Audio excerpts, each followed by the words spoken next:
Mas Ical, udah? Ayo Kakak. Yuk, Mas Ical. Jumarat kan? Oke. Yuk, sip, yuk. Gas, Cal. Yuk. Gas. Yora. Ayo. Yura. Dah?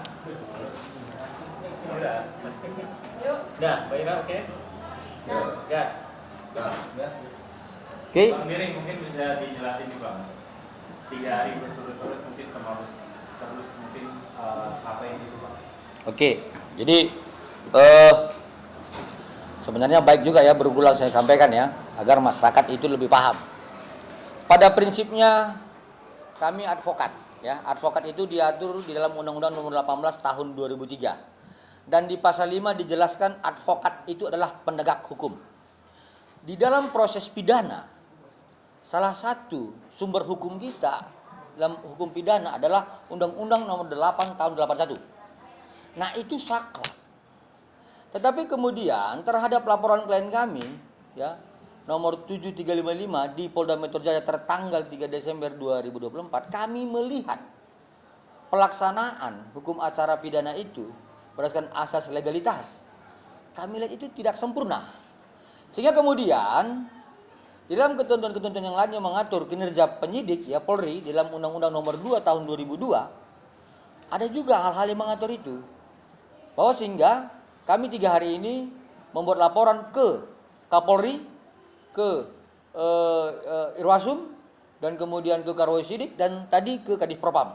Pada intinya adalah kami keberatan terhadap ya perbuatan pelaksanaan pendalaman penyidikan oleh pihak penyidik karena kami menduga adanya perbuatan obstruction of justice. Dan yang kedua, kami meminta ya agar pihak dari Bapak Kapolri, Irwasum ataupun Karwasidik untuk dapat mengabulkan permohonan klien kami untuk melaksanakan gelar perkara khusus sebagaimana peraturan Kapolri nomor 6 tahun 2019 di pasal 33. Nah, jadi hal ini kami mintakan sebagaimana bahwa klien kami juga ya Dr. Andreas Henry Situngkir telah digelar perkara khususkan oleh tersangka atas nama Samira di Polrestabes Medan.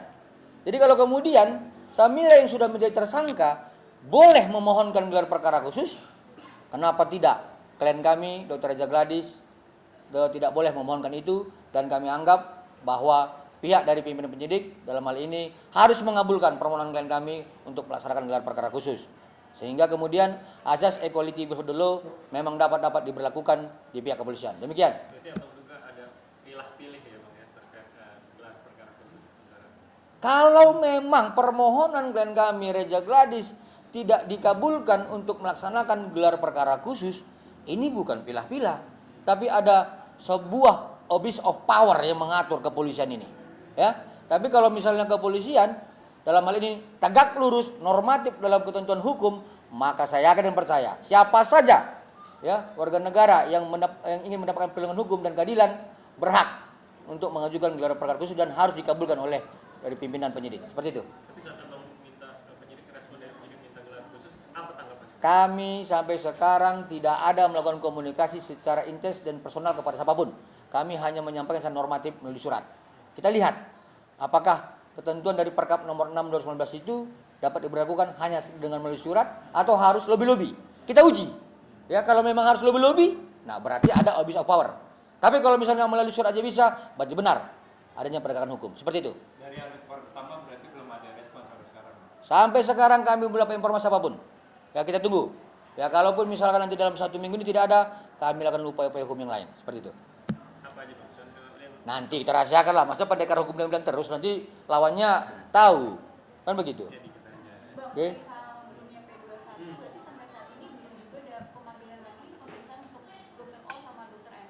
Sampai sekarang kami belum melihat ada indikasi atau ada hilalnya terhadap pemanggilan saksi O dan saksi S. Itu yang kami duga bahwa adanya ketidakniatan atau ketidakinginan dari pihak penyidik untuk memenuhi petunjuk dari jaksa. Ya, jadi seharusnya tentang pengaduan klien kami tanggal 1 Desember dan laporan klien kami tanggal 3 Desember tentang 4 orang yang dilaporkan dan diadukan dan 4 peristiwa harus didalami, harus diperiksa semua. Jangan dipilah-pilah. Ini yang dinaikkan berkasnya hanya tanggal 13 dan 14 November. 27 Oktober dan 27 November kami duga tidak naikkan berkasnya. Seperti itu. Tapi ada penjelasan nggak sih Bang dari pihak penyidik sendiri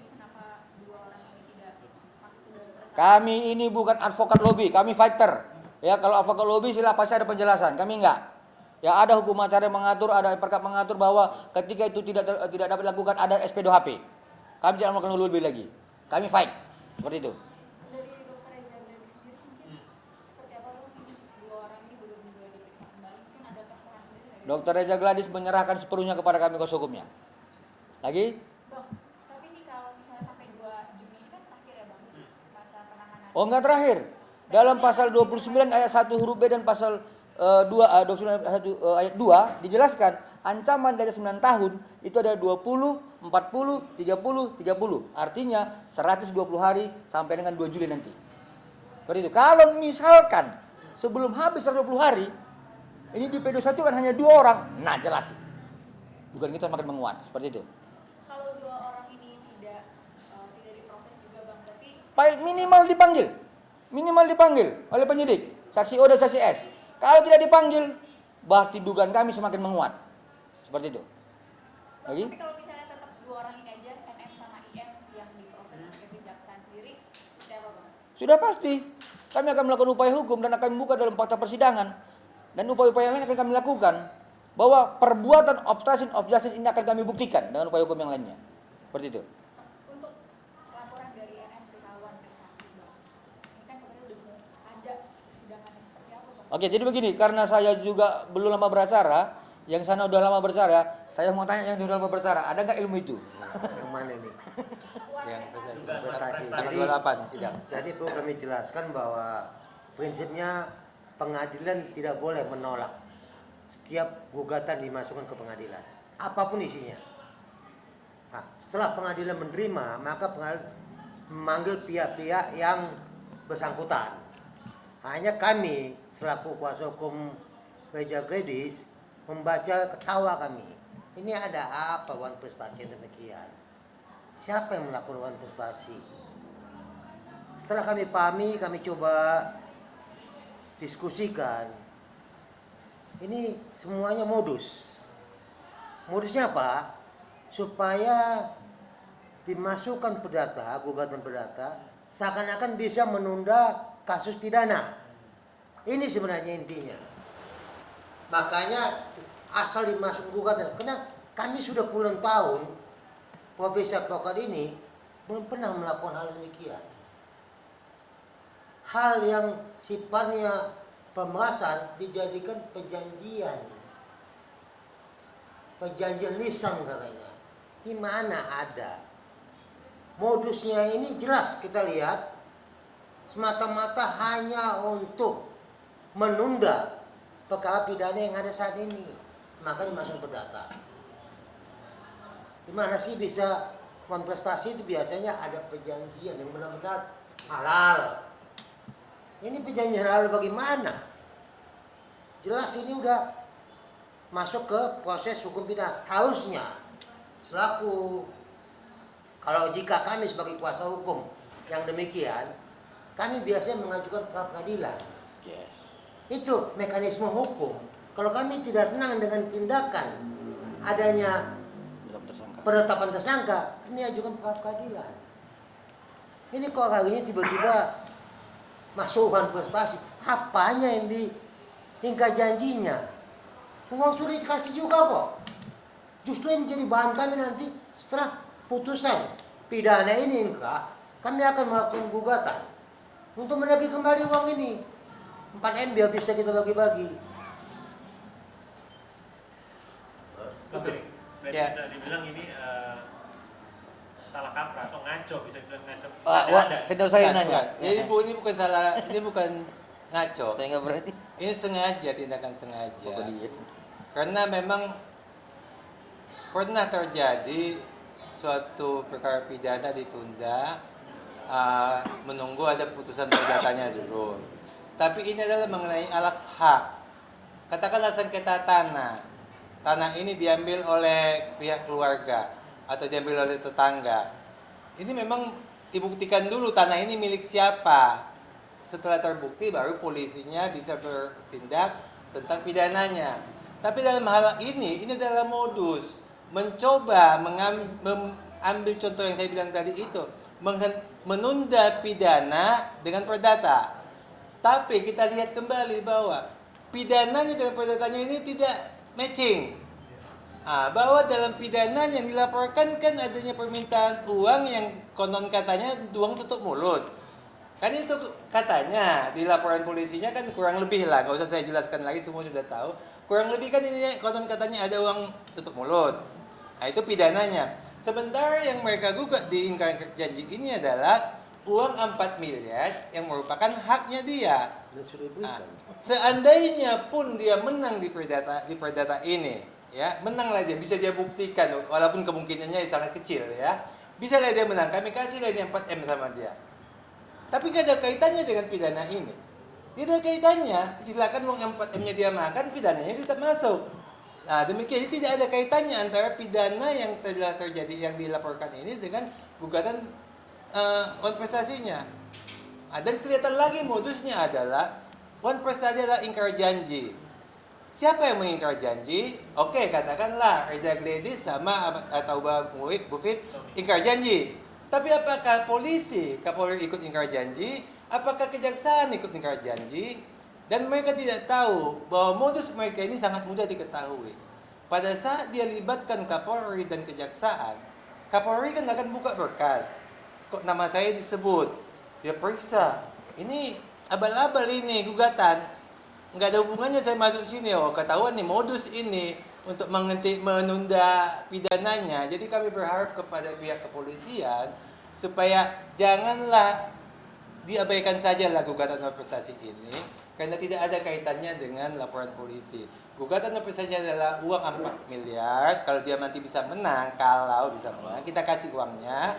Tapi tolong masalah permintaan uang untuk tutup mulut ini tetap dilaksanakan. Karena ini adalah dua hal yang berbeda antara pidana dengan perdatanya. Jadi jangan sampai modusnya dia ini dipakai juga oleh pihak kepolisian. Sana ada modus, kita pakai aja sekalian. Jangan sampai begitulah. Kita sangat mohon lah, jangan sampai begitu. Saya modus udah dapat 4M, mintanya 100M lagi gimana? Itu makanya.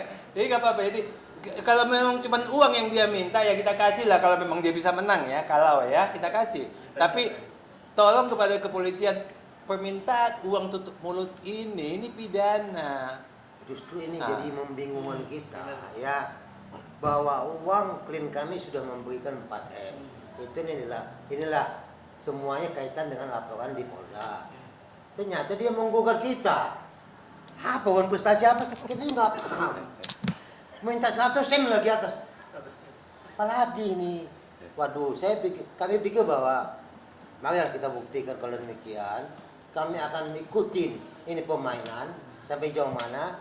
Hanya sebagai insan penegak hukum, sebagai advokat, kami juga perlu mendidik masyarakat bahwa jangan sampai masyarakat bingung, ini kok bisa begini. Ini masyarakat bingung saat ini. Maka itu kami mohon kepada rekan-rekan kami, khususnya advokat yang saat ini banyak berkomentar, tolonglah supaya masyarakat jangan bingung, kita nyatakan kebenaran itu. Jangan komentari yang tidak dipahami. Itu aja harapan kami. Ya, jadi sebagai tambahan terakhir, sebagaimana yang disampaikan oleh senior kami Pak Surya Bakti Batubara, ya khususnya kepada rekan-rekan sejawat kami, tolong berkomentar untuk mendidik dan mengedukasi masyarakat. Kalau wan prestasi, sepengetahuan saya sampai sekarang itu mengacu kepada 1243 KUH Perdata, kemudian 1238 KUH Perdata, kemudian 1320 KUH Perdata. Di luar itu tentang objek sengketa wan prestasi saya belum pernah mendengarnya dan belum pernah membacanya. Sehingga tadi saya berguru sempat kepada senior-senior saya, apakah ada ketentuan pasal yang lain yang mengatur wan prestasi dan perjanjian, ingkar janji, lalai, somasi dan sebagainya. Beliau katakan kami lucu, inilah mungkin seperti komedi lapor Pak ya. Nah artinya begitu yang kami sampaikan, bahwa kami tetap kepada ajas hukum normatif. Kalau ada gugatan wan prestasi kami menganggap itu masih prematur. Tapi kalau itu nanti dikabulkan dan dimenangkan, berarti benar Kapolri dan Kejagung merupakan salah satu juga pihak yang wan prestasi terhadap ini. Seperti itu. Bang, ini habis akalnya mereka gak sih Bang? Untuk lepas dari segala bentuk jeratan hukum. Nggak tahu lah, kayak senior Jadi lah. kembali seperti kami bilang tadi, ini modus sebenarnya. Ini sebenarnya kontestasi ini diadakan. Tapi yang penting bagaimana ini masuk gugatan perdata di pengadilan, sehingga dengan harapan bahwa dengan ada yang masuk gugatan, ini kasus perdata masih berjalan. Maka supaya dihentikan dihentikan masalah proses pidana. Ini aja sebenarnya kalau kami lihat. Tapi ya sudah, terserah. Kami akan ladeni sampai dimanapun. Berarti ini hukum mengada-ada ya Bang? Ya, masalah mengada-ngada silahkan lah kalian. Tapi yang pasti kami di jalur hukum, kami akan layani sampai dimanapun. Siap. Iya. Oke. Bisa dibilang agak lain ya Pak. Lagi. Oke.